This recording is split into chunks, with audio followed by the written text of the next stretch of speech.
அஸ்ஸலாமு அலைக்கும் வரஹ்மத்துல்லாஹி வபரகாத்துஹு. அன்பார்ந்த அனைத்து உறவுகளுக்கும் இனிய மதிய வணக்கம். மீண்டும் மிக முக்கியமான சில தகவல்களோடு தான் வந்திருக்கேன். வீடியோவை கடைசி வரைக்கும் பாருங்கள். தெரியாத நண்பர்களுக்கும் தயவு செய்து மறக்காமல் ஷேர் பண்ணுங்கள். வீடியோ பிடிச்சிருந்தா ஒரு லைக் பண்ணுங்கள், சப்ஸ்கிரைப் பண்ணுங்கள். மறக்காமல் பெல் பட்டனையும் ஆல் செலக்ட் பண்ணுங்கள். அப்போ தான் நான் போடக்கூடிய ஒவ்வொரு வீடியோக்களும் உங்களுக்கு நோட்டிஃபிகேஷன் மூலம் கிடைக்கும். வீடியோக்குள்ளே போகிறதுக்கு முன்னாடி நேற்றைய தினம் அல்லது நேற்றைய முன்தினம் சரி நான் ஒரு வீடியோ போட்டிருந்தேன். கேமரா சம்பந்தமான ஒரு வீடியோ. சில சகோதரிகள் அவங்களுக்கு நேர்ந்த சில விடயங்களை சொல்லியிருந்தாங்க. நான் அந்த வாய்ஸ் கட்டுகளை அவங்க போட வேண்டாம் அப்படின்னு கோரிக்கொண்டதால் போடலை. ஒரு சிலர் பார்த்திங்கன்னா வீட்டில் குழந்தைகள் பராமரிக்கக்கூடியவங்க. சில நேரங்களில் குழந்தை கீழே விழுந்திருக்கும், இல்லை ஏதாவது ஒன்று நடக்கும்போது சடனாக மாமா கால் பண்ணி என்ன பண்ணுறீங்க, குழந்தையன் விழுந்துச்சு, குழந்தையன் அழுதுச்சு அப்படின்ற மாதிரி உடனே அவங்க ரூமுக்குள்ளேருந்து குழந்தைய அவங்க ரூமுக்குள்ளே இருந்துருக்குறாங்க, உடனே கால் பண்ணி கேட்குறாங்க. அதுதான் நானும் யோசிப்பேன் சில நேரங்களில், என்ன கேமரா ஏதாவது வச்சு பார்ப்பாங்களோ அப்படின்னு. நான் அவங்க வீடியோ பார்த்த பிறகு தான் அதை நான் ப்ரூவ் பண்ணிட்டேன். நீங்கள் சொன்ன மாதிரியே நான் எல்லா இடமும் துடைக்க போகிற மாதிரி தேடும்போது கடைசியாக ஒரு இடத்துல இந்த மாதிரி பூ போச்சு இருக்கக்கூடிய, அதாவது பூக்களை வச்சுருக்கக்கூடிய அந்த பூவாசில் கேமரா ஒன்று இருக்கிறத நான் கண்டுட்டேன் அப்படின்னு சொன்னாங்க. தயவு செய்து ரொம்ப கவனமாயிருங்க. அனைவருமே ஒவ்வொரு வீடுகள்லையும் ரகசியமாக கேமராக்கள் இருக்கும். குறிப்பாக குழந்தைகளை பராமரிக்க வீட்டில் அதிகமாகவே கேமராக்கள் பொருத்தப்பட்டிருக்கும். அதால் ரொம்ப கவனமாக இருங்க. அதே மாதிரி கிச்சன்களில் வேலை செய்யக்கூடியவங்களும் குறிப்பாகவே எங்கேயுமே தன்னுடைய கடமையை சரியாக செய்யுங்க. அதுக்குரிய பலன் உங்களுக்கு கிடைக்கும். தவறான விடயங்களில் ஈடுபடாதீங்க. அதே மாதிரி ஓட்டுநர் பார்த்திங்கன்னா இப்போதைக்கு ரொம்ப சீரியஸான கண்டிஷனில் மருத்துவமனையில் அனுமதிக்கப்பட்டிருக்கிறாரு. பாபா மற்றும் மகன் இருவருமே உயிரிழந்திருக்கிறாங்க. இது சம்பந்தமான தகவலை எனக்கு பர்சனலாக ஒரு சகோதரர் சொன்னார். அந்த வகையில் ஒரு சிறுவன் பகி இவங்க பாலைவனத்தில் போயிட்டுருக்கும்போது பகியை ஓட்டிக்கிட்டு வந்ததால் சடனாக இவங்க வண்டி வேகமாக போயிட்டு இருந்த வண்டி பகி முன்னாடி மோதிராமல் சடனாக திருப்ப வேண்டியதாக இருக்குது. அந்த திருப்பத்தில் பாபாவும் மகனும் பின்னுக்கு இருந்த மகனுக்கு கழுத்து உடைந்து இறந்து போனதாக சொல்லியிருக்கிறாங்க. பாபாவுக்கும் நெஞ்சில் பலத்த அடியால் உயிரிழந்திருக்கிறாரு. அந்த சாரதி தற்போது கடுமையான காயங்களோட அவசர தீவிர சிகிச்சை பிரிவில் அனுமதிக்கப்பட்டிருக்கிறாரு. இந்த சிறுவர்கள் பகி ஓட்டக்கூடிய சிறுவர்கள், அதே மாதிரி கொய்ட்டி மந்தக்காக்குள்ளே நம்மளுடைய டெலிவரி ஓட்டுநர்களை நான் பார்த்துருக்குறேன். ஜெட் போகிற மாதிரி சிலர் போவாங்க. எந்த நேரத்தில் எந்த குழந்தைங்க ரோட்டுக்கு வரும்னு சொல்ல முடியாது. இப்போ நான் இந்த மாதிரி நான் குசூரில் போகும்போது கூட பார்த்தேன் ஒரு தடவை. இது என்னோடய வீடியோ, நான் கவர் பண்ண வீடியோ. வண்டி ஓட்டிகிட்டு போகும்போது சடனாக ஃபுட்பால் விளையாடிக்கிட்டு 2 பேர் ரோட்டில் வந்துட்டாங்க. நடு ரோட்டில் கொஞ்சம் மிஸ் ஆகியிருந்தால் மொத்தமாக முடிஞ்சு போயிருக்கும். தயவு செய்து ரொம்ப கவனம், வேகத்தை கம்மி பண்ணிக்கோங்க. எங்கேயுமே எந்த நேரத்தில் எது வேணாலும் நடக்கலாம் அப்படின்றத அவதானத்தோடையே சாரதிகள் வண்டி ஓட்டுங்க. ரொம்ப கவனம். அதே மாதிரி என்னுடைய பர்சனல் ரெக்கமெண்ட், சைனீஸ் வாகனங்கள் உங்களுடைய வீட்டில் பாபா மாமா வாங்க போகிறாங்கன்னா உங்களுடைய அட்வைஸாக உங்கள்கிட்ட கேட்குறாங்கன்னா இந்த வண்டி நல்லமா வாங்குவோமா அப்படின்னு கேட்குறாங்கன்னா சைனீஸ் வண்டி நிறைய பேர் இது பண்ணியிருக்கிறாங்க, வீடியோக்கள் போட்டிருக்கிறாங்க. டிரைவர்ஸ் வாங்காதீங்க, கேம்ரியோ டொயோட்டாவோ அல்லது ஹோண்டாவோ வேறு ஏதாவது லெக்ஸஸோ வேறு ஏதாவது நல்ல பிராண்டுள்ள வண்டிகளை வாங்குங்க அப்படின்னு உங்கள்கிட்ட சஜஷன் கேட்டாங்கன்னா ரெக்கமெண்ட் பண்ணுங்கள். அதே மாதிரி வண்டிகளை கேரேஜ்களில் போடும்போதோ அல்லது வண்டி வீஞ்சில் ஏற்றும் போதோ தயவு செய்து வண்டிகளை செக் பண்ணுங்கள். பழைய தலைவலி மறுபடியும் இப்போ தான் 400 தினார் கொடுத்து வண்டியை செஞ்சுட்டு வந்தோம், மறுபடியும் அதே பிரச்சனை அப்படியே வந்திருக்குது. உண்மையிலேயே பெரிய ஒரு தலைவலி. இந்த வண்டியை அதுக்கப்புறமா ப்ரூஃபுக்காக கம்பெனியாலே ஆள் ஒன்று கொடுத்தாங்க, டிரைவர் ஒன்று கொடுத்தாங்க, ஓட்டி பார்க்க சொல்லி. அவரும் வண்டியை ஓட்டினார். ஓட்டி செக் பண்ணி பார்த்துட்டு ஓகே நான் சொன்னது 100% இருக்குது அப்படின்னு சொன்னார். அதுக்கப்புறமா முதலாவது நான் ஆல்ரெடி ஒரு பார்ட்ஸ் ஒன்று காட்டினேன்ல, க்ளீன் பண்ணியிருக்கலாம், மாற்றிட்டாங்க அப்படின்னு. கடைசியில் அதை செஞ்சும் இப்படி வருதுன்னு சொல்லவும், இல்லை அந்த பார்ட்ஸ் அது மாற்றினதுக்கு அப்புறமா இது வருதுன்னா இது கியர் பாக்ஸ் பிரச்சனை, அப்போ எதுக்குடா அதை மாற்றினீங்க அப்படின்னு கேட்டால், இல்லை அதுவும் சில டைமில் கம்ப்ளைண்ட் இருக்கும் அப்படின்னு மாற்றிருப்பாங்க அப்படின்னாரு. அப்போ அது 400 தினார் செலவு பண்ணி மாற்றினதுக்கு எந்த ஒரு யூஸுமே இல்லைன்னா அதே ப்ராப்ளம் அப்படியே இருக்குது. கார் எப்படி நாங்கள் கேரேஜுக்கு கொண்டு போய் விட்டோமோ அதே ப்ராப்ளமோட தான் அப்படியே இன்றைக்கும் கார் இப்போ 2-3 நாளாக நாங்கள் கொண்டு வந்ததுலேருந்து 2-3 நாளாகவே இருக்குது.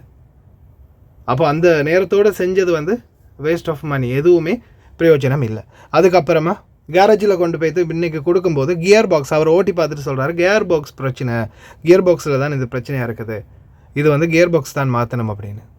அதுக்கப்புறமா இப்போ ஃபுல்லாகவே வண்டியை நான் ஆல்ரெடியே சொல்லியிருக்கிறேன், மறுபடியும் சொல்கிறேன், உங்களுடைய வண்டிகளில் எந்த ஒரு பொருட்களையுமே வைக்காதீங்க. கேரேஜுகளில் கொடுக்கும்போது தேவையான அனைத்து பொருட்களையும் வந்து வண்டியிலேருந்து எடுத்துருங்க. ஏன்னா அவங்க க்ளீன் பண்ணும்போது அங்கே இங்கே வெளியில் எடுத்து போடுவாங்க, அது ஏதாவது மிஸ் ஆகிறதுக்கு வாய்ப்பு இருக்குது. உங்களுக்கு தேவையான பொருட்கள் நிறைய இருக்கும் வண்டிகளில். அதனால் அனைத்து பொருட்களையும் ஒன்று கூட விடாமல் எல்லாத்தையுமே எடுத்து நீங்கள் வேறொரு வண்டிக்கு, உங்களுக்கு வேறு வண்டி கொடுக்குறாங்கன்னா மாற்றிக்கோங்க. அப்படி இல்லாத பட்சத்துலையும் எல்லாத்தையுமே எடுத்து ஒரு பேக்கில் போட்டு வீட்டில் கொண்டு போய் ரூமில் சரி வச்சுக்கோங்க. இன்றைக்கி காலையில் சாதாரணமாக நான் நினைக்கிறேன் ஒரு 10 மணிக்கு போகணும் கேரேஜுக்கு. நான் திருப்பி ரிட்டர்ன் வீட்டுக்கு வரும்போது டைம் வந்து சரியாக 3 மணி. கிட்டத்தட்ட 5 மணித்தியாலம் டைம் ஸ்பெண்ட் பண்ணியிருக்குது அந்த கேரேஜில். வண்டியை கொண்டு போய் ட்ரையல் செக் பண்ணி அதுக்கப்புறமா மறுபடியும் திருப்பி அங்கே வண்டியை வந்து கொண்டு வந்ததுக்கு பிறகு ஒவ்வொரு இடத்துலையும் போய் பேப்பர் ஒர்க் பண்ணி அது செஞ்சு இது பண்ணின்னு செம்ம வாங்கிட்டாங்க. உண்மையிலேயே இந்த சைனீஸ் வண்டி எதுக்குடா வாங்கினோம் அப்படின்ற மாதிரி பாபாவும் நானும் மாறி மாறி மூஞ்ச பார்த்துக்கிட்டோம். அதே மாதிரி இன்னொரு அவேர்னஸ் பதிவு என்னென்னு பார்த்தீங்கன்னா, இப்போ நான் வந்து திருப்பி எங்களுடைய அந்த வண்டியை கொடுத்துட்டு எங்களுக்கு இன்னொரு வண்டி அதே மாதிரி ஒரு வண்டி கொடுத்தாங்க. சந்தோஷம். வண்டி இல்லாமல் இருந்ததை விட அதே மாதிரியே ஒரு எம்கிராண்ட் வண்டியை திருப்பி கொடுத்தாங்க எங்களுக்கு, அந்த வண்டியை செஞ்சு தரும் வரைக்கும். அப்போ அந்த பட்சத்தில் அந்த வண்டி எடுக்கும் போதும் இப்போ உங்களுக்கு இன்சூரன்ஸாலையும் அந்த மாதிரி வண்டி கொடுப்பாங்க. இன்சூரன்ஸால் கொடுத்தாலும் சரி, உங்களுடைய கம்பெனியால் வண்டி கொடுத்தாலும் சரி, தயவு செய்து நீங்கள் எடுக்கக்கூடிய வண்டியை ஃபுல் அண்ட் ஃபுல் வீடியோ எடுத்துக்கோங்க. வீடியோ எடுத்து இதில் என்னென்ன குறைபாடு இருக்குது, என்னென்ன மிஸ்டேக் இருக்குது, எங்கெங்கே அடிபட்டிருக்குது, எங்கெங்கே கீறல் பட்டிருக்குது அப்படின்றத கம்ப்ளீட்டாக ஃபுல் அண்ட் ஃபுல் கம்ப்ளீட்டாக வீடியோ ஒன்று எடுத்து வச்சுக்கோங்க. ஏன்னா எதுக்காக நான் சொல்கிறேன்னா, சில நேரங்களில் அவங்க வண்டி கொடுக்கும்போது ஏதாவது கீறல் டேமேஜ் இருக்கும், அதை வந்து அவங்க சில நேரங்களில் மிஸ் பண்ணியிருப்பாங்க. ஒரு புக்கில் வந்து மார்க் பண்ணுவாங்க ஒரு பேப்பரில், அந்த பேப்பரில் மார்க் பண்ணும்போது சில நேரங்களில் அவங்களுக்கு மிஸ் ஆகியிருக்கும், ஏதாவது மேஜர் டேமேஜ் ஏதாவது இருந்து மிஸ் ஆகியிருக்கும். அந்த நேரத்தில் நீங்கள் வண்டி எடுத்துகிட்டு வந்த அப்புறமா அதுக்கப்புறம் திருப்பி ரிட்டன் நீங்கள் வண்டியை பாரம் கொடுக்கும்போது, திருப்பி அவங்கள்ட்ட ரிட்டன் கொடுக்கும்போது அந்த வண்டியில் ஏதாவது அந்த டேமேஜ் வந்து அவங்களுடைய பில்லுலேயும் மார்க் பண்ணி இல்லை, ஆனால் அந்த டேமேஜ் இருக்குது அப்படின்னும் போது கடைசியில் அது உங்கள் தலையில் வந்து விழுறதுக்கு வாய்ப்பு இருக்குது. அதுக்கப்புறமா அந்த டேமேஜுக்குரிய பணத்தை திருப்பி கட்ட வேண்டி வரலாம். அதனால் வாகனங்கள் வந்து இன்சூரன்ஸ்லேயோ அல்லது கம்பெனிகள்லேயோ உங்களுக்கு வண்டிக்கு வண்டி பதிலான்னு சொல்லுவாங்க, வேறொரு வண்டி ஒன்று மாற்று வண்டி உங்களுக்கு கொடுக்குறாங்கன்னா தயவு செய்து அந்த வண்டியில் எல்லாமே சரியாக இருக்குதா, என்னென்ன குறைபாடுகள் இருக்குது ஃபுல்லாகவே சுற்றி வர ஒரு வீடியோ எடுத்துக்கோங்க. அது உங்களுக்கு மிச்சம் பெனிஃபிட்டாக இருக்கும். அந்த வண்டியில் ஏதாவது குறைபாடுகள் இருந்தால் அந்த வீடியோவை காட்டி, ஒருவேளை அவங்க மார்க் பண்ணாமல் விட்டுருந்தாலும் இந்த மாதிரி டேமேஜ் இருக்குது அப்படின்னு சொல்லும்போது நீங்கள் உடனே வீடியோ செக் பண்ணி பார்க்கலாம்.